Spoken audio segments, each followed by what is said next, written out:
conjugal, ce n'est pas le lit de maman. Le lit conjugal, ce n'est pas le lit de papa. Le lit conjugal n'est pas le lit de mon frère. Le lit conjugal n'est pas le lit de ma soeur. Parce que chaque personne qui marche, marche avec un esprit. Quel esprit t'accompagne? Donc, le lit conjugal est exempté de tout sujet. Je voulais m'endormir quand le Saint-Esprit a commencé à me parler. Il me dit, souillez le lit conjugal aujourd'hui avec les téléphones sur le lit. J'ai dit, comment ça? Et Dieu m'a dit, oui. Quand tu prends le téléphone au lit, et c'est une nurse qui t'a écrit, écoutez-moi très bien. Ou bien, c'est une femme qui, bon, même s'il n'y a encore rien, tes pensées, elle a une belle forme, elle a de beaux seins, et tu as ces de pensées, vous dialoguez, il n'y a rien, tu sais qu'il ne peut même rien y avoir. Dès l'instant que tu as déjà eu ces pensées une fois, et que tu écris avec la personne au lit, la Bible dit quoi? Ce n'est pas l'acte qui est la chose, mais c'est la pensée.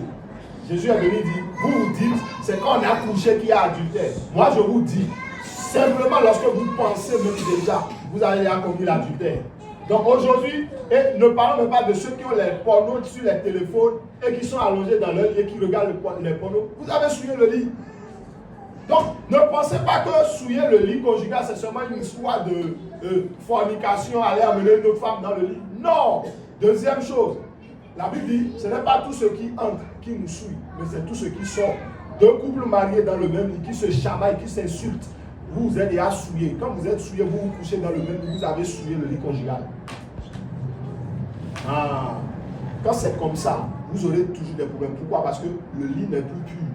Or, c'est sur le lit là, vous venez faire, là, quand vous finissez la journée, Dieu vient rencontrer les gens lorsque l'homme est en train de dormir. La Bible dit, ce que les païens recherchent, quand les bien-aimés sont endormis, c'est là lui aussi il vient pour leur donner ça. Ça veut dire quoi? Quand je suis endormi, Dieu vient me visiter pendant que je dors.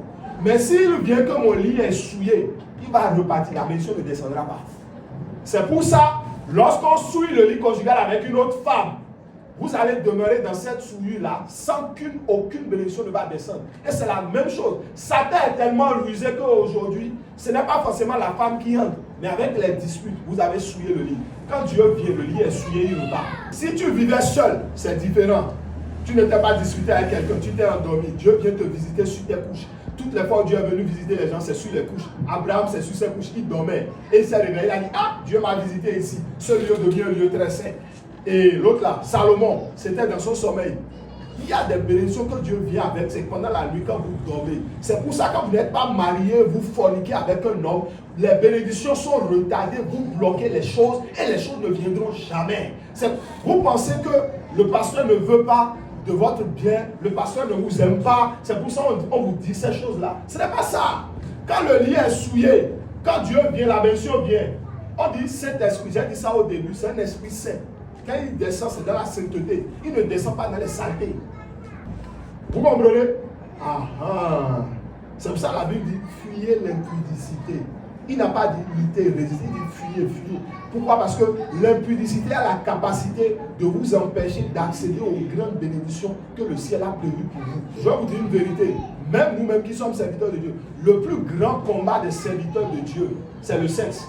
Le plus grand combat des foyers, des trucs là, c'est le sexe. Grand combat. Mon père spirituel a l'habitude de dire, de la même note, tu as prié jusqu'à tu es rentré dans le foyer là. C'est comme ça aussi qu'il faut prier pour garder ton foyer. C'est pas parce que tu as prié jusqu'à Dieu t'a donné l'homme qu'il faut te coucher sur tes lauriers et dire, bon, je suis marié, c'est un mari chrétien. Le diable rôde. La Bible dit, il rôde. En faisant quoi? Il cherche quoi dévorer. Comme un lion. Il n'est pas un lion, mais il rôde comme un lion. En cherchant ce sur quoi bondir. Donc, si tu ouvres des portes, Satan va se donner à cœur joie de venir s'installer dedans, de prendre sa place et de malmener tes bénédictions. C'est tout. Si tu comprends ça, tu vas comprendre qu'en réalité, même les histoires écrits avec les ex sur le lit et tout ça, c'est sur le lit. Vous allez venir à l'église, on va se dire qu'on est entrepris, mais pourquoi la soeur là, ça ne change pas? Parce que le lit conjugal est souillé.